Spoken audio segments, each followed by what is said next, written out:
Greetings. My name is Russ Hatfield, and behind my shoulder is my higher dimensional twin soul and member of Ashtar Command on Hades Space, Karra.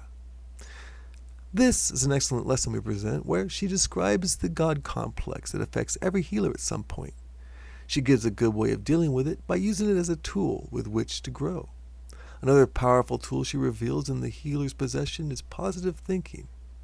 You can follow our online transcripts at the link below of our homepage, centerforascension.org, and please subscribe if you want at the end of this video to be alerted to future channeling sessions, editorials from Karra and myself, and lessons from the Center for Ascension. And now, healing and the God complex. Wait a minute. Karra's brief dissertation on healing concerning mental well-being of the healer. And a common thing that occurs from time to time with all healers is occasionally the God syndrome. I can cure anything. I am capable of healing everyone. And why does this happen? Well, it happens frequently, and all healers will suffer from it from time to time, because being able to heal makes somebody feel better, makes you feel good, and the more successes you have, the stronger this feeling gets. Now, normally when it occurs briefly. I've suffered from it, but I can cure anyone. And what happens to shatter this illusion is normally a failure, and a massive failure at that you cannot save this person, no matter what you do. So being aware of this does not stop you from suffering from this problem. The God complex in itself is a useful tool to learn from, that you are not a God. Once this is brought home to you, after these very successful and spectacular healings, it is something that drains and shatters you. But having recovered from it, and most healers do, you have to go on and remember that there are failures and there are successes, as with everything. Why are there failures? You should not look at the successes and go, okay, what did I do to make that a success? Certainly, that is a good thing to do. But also, it's just as important to look at the failures and to say, where did I go wrong? Now, often, curing an illness, and this is kind of another topic, but not quite. Sometimes looking at the failures is the most powerful tool for successes. Now, there are three possible outcomes that can happen from a healing. The patient gets better, there is no change, the patient gets worse. Let's look at the first one. Now, if you are using junk science, you can use it in this way. It worked. The patient got better. It must be good. The patient stays the same. Look, we've arrested it. We have stopped it. The patient gets worse. Well, we should have started sooner, or we should give them more. These three things are most common when using fake or junk science. But what is junk science? Junk science is using anything that is not known to work, but is thought to work. For example, fasting. Fasting to make somebody better doesn't work, because it's going to happen anyway. one of the three outcomes, regardless of what happens. Using things that don't work for that situation. For example, let us say I prescribe a herb that will soothe colitis. Again, the three things that happen can happen, whether or not the substance was taken. Sometimes it's better to do nothing because it will take its course. Something that doesn't, can't think of the English translation for the word. But I'm just going to take a herb or a chemical that is used to help cure colds. It doesn't work. Vitamin C does work. It works better than doing nothing, but not as well as other remedies. Chicken soup or chicken broth, a well-known cure for the common cold. Is it junk science or is it real? Russ? It's very real. Yes, very real. And it does work. Why? Well, there's certain chemicals from the bones, actually, and the way that it is prepared that makes it work. Another tool that makes it work is the mind of the individual. We go over this time and time again of having the patient in the right frame of mind. It doesn't matter how good the medicine is, if the patient isn't in the right frame of mind, it's not going to work.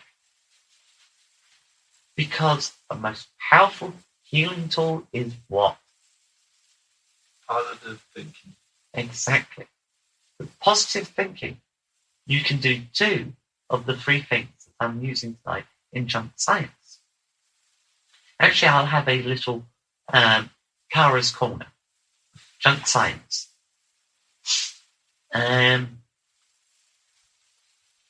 But, yeah, with chicken broth, you can stop it or make it better. So, it works. But the mind is the key to making anything work. I can prescribe a junk science remedy. Here's one that will work if the person believes it will work. They have a headache. You take salt, sugar, a little bit of oil, virgin olive oil, a little bit of vinegar, a dash of diced, chopped finely lettuce leaves. Mix it all together. Make the person drink it. Tastes revolting. If they believe that it will make their headache go away, that it will work, guess what? 90% of the time, it will. Now, dissertation over. Questions? Couldn't you use that same method or that same potion you gave me in a pill form? Yeah. Gel cap. Whatever. It won't taste bad, though. But it doesn't do anything. Oh, I don't know about that. There's some benefits to medicine. It does nothing, Russ. It will not cure headaches. Yeah, well, that's the mental aspect, right? Exactly. Now, you know how you taught me how to cure headaches. Mm-hmm. Always seems to work well. Yes. Now, why can't you just use that? Well, you can. But I'm saying that if somebody believes strong enough that something will work, it will work. Right. So maybe that's what I'm doing. Just doing something that I feel will work. It's possible. But in what I've taught you, it does work. Right. It does work. There's no ifs, ands, or buts. It works. Explain to the tape what I taught you. Visualize the headache in my head, the pain, and then just project it outside my body. Right.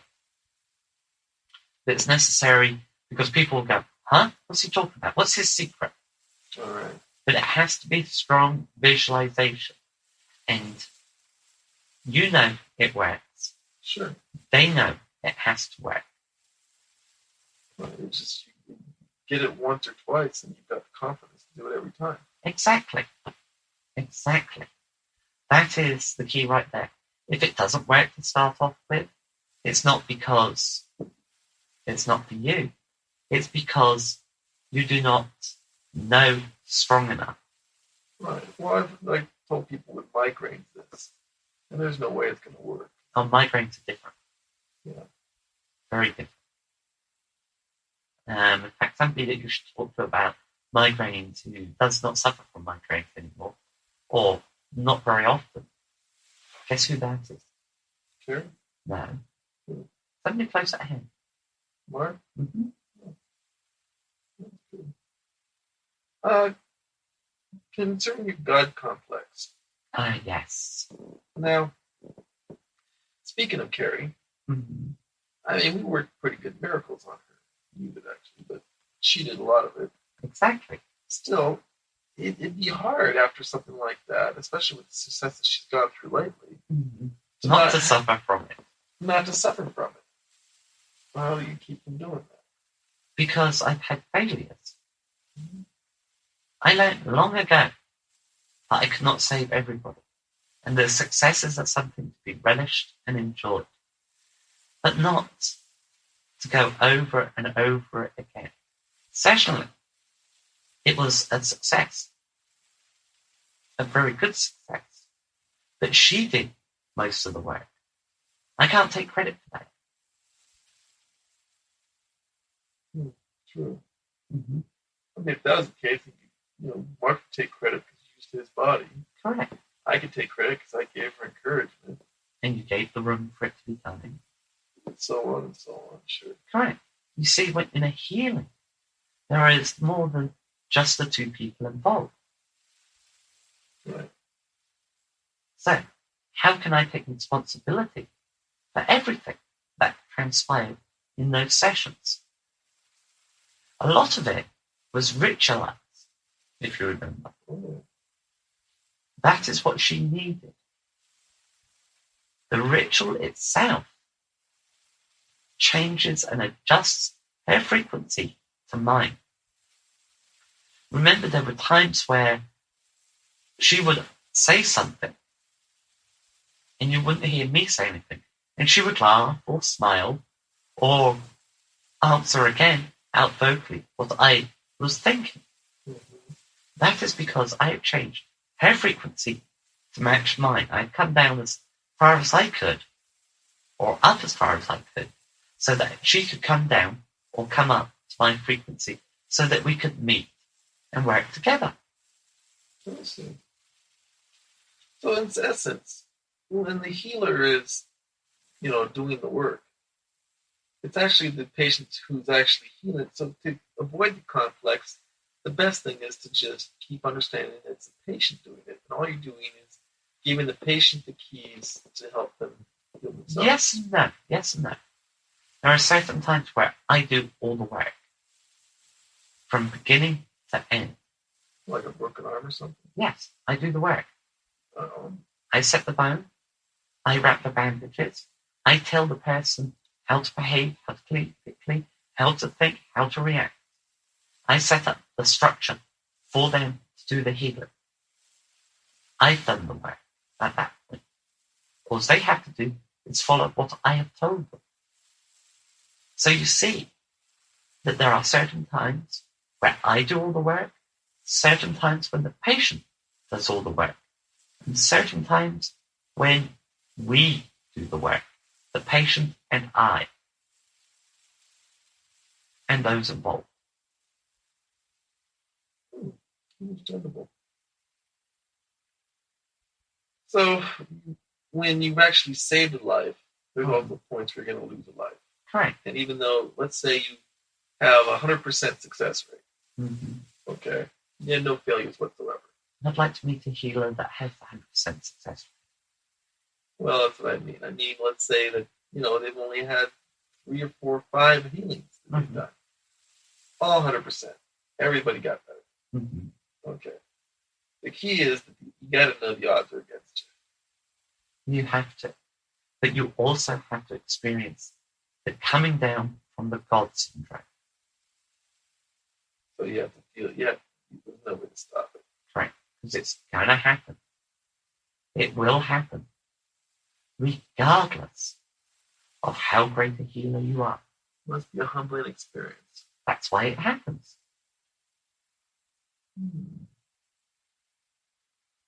It's important to understand that some people you cannot save. Understandable. Okay, thank you. I have